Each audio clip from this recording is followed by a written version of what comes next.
Hey guys, welcome back to the Value Investor Show. Today we're talking about the stock market hitting peak fear. There are three undervalued stocks that I'm currently buying, and today I want to go through everything from the stock market fear and the reasons behind it. Let's dive right into it. So today I want to talk about the market overall, my overall next steps, the three stocks that I'm loading up my thesis, as well as the valuation for the following stocks. Now we're getting super close to the April low in terms of fear, and the extreme fear is currently at a level not seen since April. There is a lot of bad sentiment in the market, and there are a few reasons behind this bad sentiment. Overall, bubble concerns are rising with very high expectations ahead of Nvidia's earnings and concerns of spending in the overall economy. Nvidia shed another 1.9% amid broader tech pressure and high expectations for Wednesday's earnings, which options indicate could swing its value by as much as 320 billion. Hedge fund sales and bubble concerns add to the nervousness. Bitcoin fell below 90,000, erasing 2025 gains and sparking extreme fear after the death cross and stalled ETF inflows. Crypto has been on a downtrend for the past 2-3 months, and then the volatility index as well jumped nearly 9% to 24.7 yesterday, reflecting that deepening risk with market swings increasing with 1% plus or minus as the S&P 500 drops this month. Amazon and Microsoft also both fell close to 2% after fresh downgrades, and Home Depot slid following a disappointing earnings outlook. Home Depot stated that they are more cautious because of less spending as the consumer becomes more cautious and more strained on spending ability. Another thing was dimming hopes for a December Fed rate cut, and mixed US data kept buyers cautious as Treasury yields slipped and the US dollar firmed, while fresh jobs and sentiment numbers are weighted later this week. So generally, because of the slowdown, because of the less spending, less optimism outlook, and the AI bubble concerns, as well as the shutdown that happened, there is overall high volatility and bad sentiment in the market. Now, Nvidia is expected to report, and the expectation is quite high, but it's not unachievable in my opinion. I believe that Nvidia can deliver tomorrow, but for me the biggest hurdle is how Wall Street will perceive this result. Is simply beating those results enough for Wall Street, or are they expecting something more? Are they expecting something grand? In terms of Nvidia is expected to do 54.9 billion in revenue, which is 56% year-on-year growth, while EPS is expected to climb by about 54 to 60% year-on-year. Compared to last quarter, Nvidia achieved similar year-on-year growth rates at 56% in revenue and 61% in earnings, indicating a consistent high rate of expansion. Also, the consensus for Q3 estimates a 17% increase in revenue and 19% increase in earnings from Q2. Now, let's dive into the stocks that I'm revealing today. And the number one stock is Deckers. Deckers Corporation is a company that I know you guys won't be surprised that I'm mentioning. It's a parent company of Hoka and UGG. I have covered this stock formerly on the channel because I truly believe it's a vastly undervalued. I think this is a great company. It's a company that I love. I have their shoes. I think they're fantastic shoes, fantastic looking shoes as well, and they're very comfortable. The company is trading at a P ratio of 12.5. The company was trading at a P ratio of 11 just a few days ago. It's now starting to get some green movement, which I'm going to explain in a second. But even at this price point, I do think that the company is vastly undervalued. This company was trading at $230 earlier this year. It's now 60% from that high, while the company itself is still growing. If we look at the revenues, the margins, and the free cash flow, the company has been growing throughout over the last 10 years. Over the last 20 years, the company has consistently grew revenue 16.3%. They have also consistently grew net income at 19.3% and free cash flow at 20%. Just look at the chart, how consistent this company has been. In fact, over the last 4 years, the company has doubled in revenue, has doubled in net income and free cash flow, and the stock market at its current price has only moved 14%. Now, the company recently reported its September earnings and is now looking forward to reporting their Q3 earnings. Their Q3 earnings are basically their winter earnings and have always been the best quarter for Deckers. As you can see, there are two main reasons. The first one is the Christmas period, and the second one is that the winter months means more sales for UGG, one of the two main brands of the company. And in fact, free cash flow for the second quarter, as you can see, was much better than last year. So in my opinion, for Q3, we're going to see a free cash flow that will skyrocket and will be so much better than the years before. As of September 30th, the aggregate remaining approval amount under the stock repurchase program for this company is 2.2 billion, which is almost 20% of the company with the current market cap. And here on the left, you can see it's me tweeting a picture about my beautiful shoes as I'm getting ready for my Saturday workout. And this is a chart that shows the return metrics, return on assets, return on invested capital, equity. And as you guys can see, the company has very consistent upward trending KPIs. This is a company that is exceptional in terms of financials, and sometimes the market is just irrational, but it's okay because it's great for value investors. Now, yesterday there was some positive news, as I said, that really pushed the stock up 4% yesterday. And it's the fact that Stifel upgraded Deckers from hold to buy with a current price target of $117, which is an upside of 40% from current levels. In my opinion, people now just start to realize that this is an asymmetry opportunity. The company stock has been drifted to the ground and there's a massive opportunity lying right here, in my opinion, and the stock was up 5% on the news of this upgrade. Now, there are three main problems, in my opinion, with Deckers. The first one is that the company is cyclical, meaning that it's influenced by the economy. Less spending equals less revenue for the firm. However, apart from the US, internationally spending has remained strong, especially in Asia Pacific. And this is something that we can see from the statements as well of Hoka and UGG, as both brands are performing exceptionally well internationally versus domestically in the US. The second reason is that Wall Street and investors only care about tech stocks and AI at this current time. Anything else that they just won't consider at this point.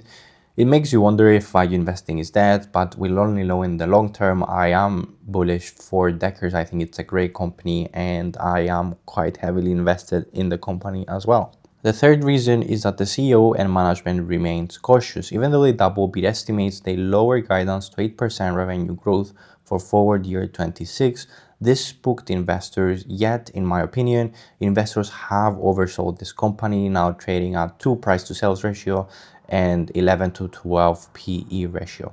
There are three scenarios in my opinion. It's the bear, the base, and the bull case scenarios. I have assumed that in my base case is the current status quo, so as guided by management, so 8% revenue growth, 10% net income and free cash flow growth, and I have used 15 PE ratio. In my bear case, I have lowered those estimates to 6% revenue growth, 7% net income and free cash flow growth, and lowered the PE ratio.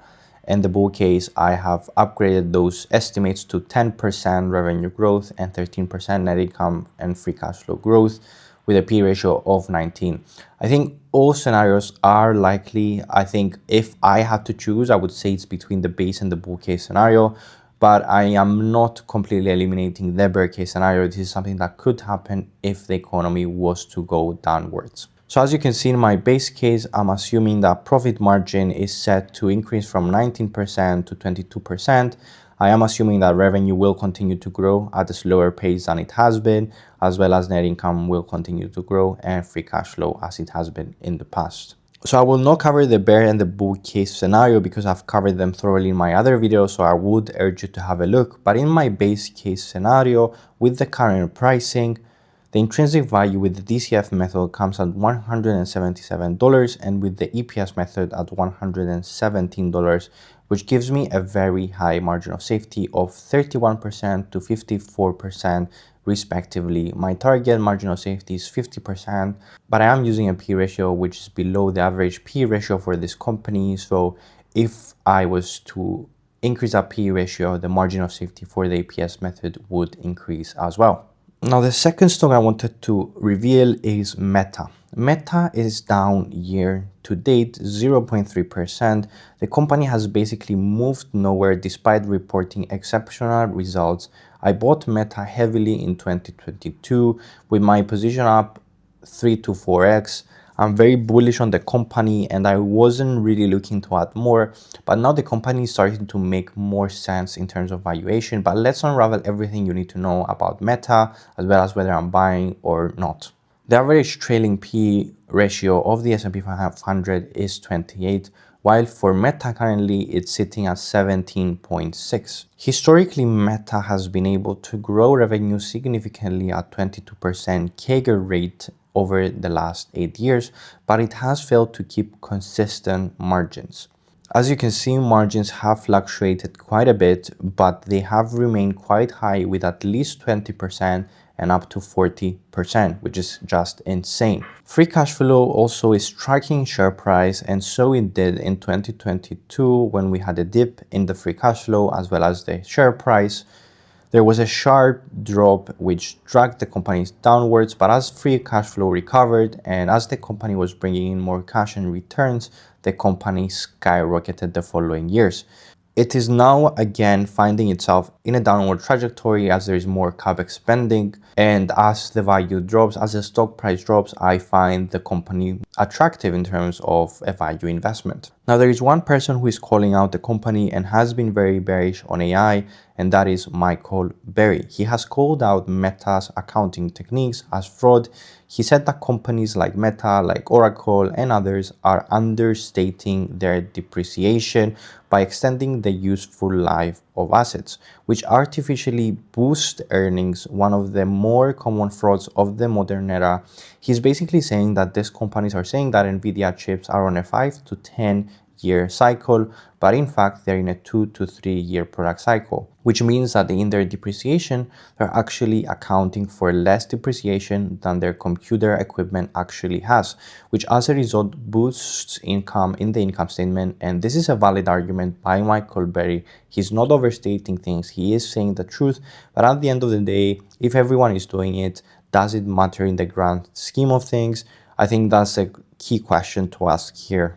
Morningstar also released a report on the expected financials for Meta, and as you can see, they expect the company to grow revenue from 200 billion to 340 billion by 2029, so a huge growth. They also expect the company to increase their net income quite considerably as well as their earnings per share, with the EBITDA margin kept at a very consistent level. Now, if we were to assume growth over the next 5 years, let's look at the 3 scenarios in my mind, which is the bear, the base, and the bull case scenario. The base case is assuming 10% growth metrics across revenue, net income, free cash flow, and a 20 PE ratio. This is in accordance to the Morningstar report. Now, the bear case is assuming 10% revenue growth, 6% net income and free cash flow growth, and 15 P ratio. And the bull case is 12% revenue growth and 15% net income and free cash flow growth. In terms of financial metrics, the company is outstanding with gross margins very high, profit margins very high, return on equity, capital, and free cash flow is also more than a threshold. So in my opinion, the company is exceptional. Also, the debt is quite low, so the company can navigate that very easily. This is an A-star kind of company, both in the balance sheet, the income statement, and the cash flow statement. Now, if we look at the base case, and again, I will not go through the bull and the bear case for this video because I've covered it in my previous video. But if we look at the base case, the current price under 600 gives me a much higher margin of safety than before. With the EPS method, the company's intrinsic value is $821, and with the DCF method, the company's intrinsic value is $542, which is lower than the current price, however, is much closer. The current margin of safety is 27% for the EPS method. There is no margin of safety for the DCF method currently, but it's getting more and more attractive as there is more downward pressure on the stock. I have a big position. I'm not looking to add just yet, but I am watching it very, very closely. If this downward trend was to continue, things might change. In terms of my final thoughts, I have 20% of my portfolio in cash right now. I'm looking to potentially add more stocks, and especially more of the stocks that I've talked about. There's some others that I'm looking into, But those that I've talked about before in my channel are like United Health, Adobe, On Running, and others. The third stock that I recently bought is a new stock that I just entered. I will not reveal it today because I've put together a video on it and it's available for members since last week. I will release this video for the rest of the public on Saturday. If you're new here, I would love if you could subscribe. I'm trying to get to 4,000 subscribers by the end of the year. And if you would like to support the channel and become a member, I do release videos much earlier in advance for members, especially companies that I'm buying, and I plan to add more features as well as for members in the future. As always, thank you so much, and I'll see you guys in the next one.